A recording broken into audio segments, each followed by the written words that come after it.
Hello guys. Today I'm gonna discuss about this lock. So recently I registered a new fingerprint and somehow all the other fingerprint was unidentifiable. So I could not open it and with the admin finger.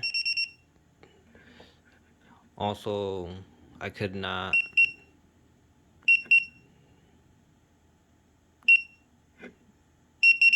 reset it with the regular one.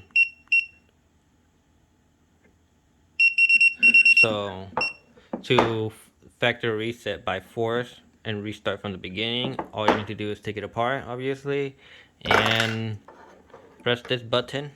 So once you press and hold the button, and once you see the blue becomes red, I think it's all resetting.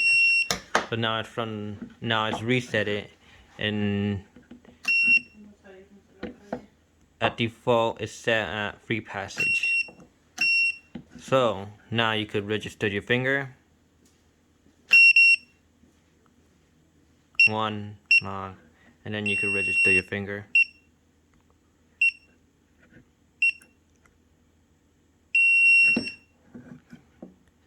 And it's registered, so now you can open it with your finger and start over again.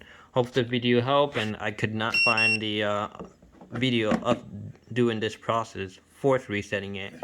So you're welcome.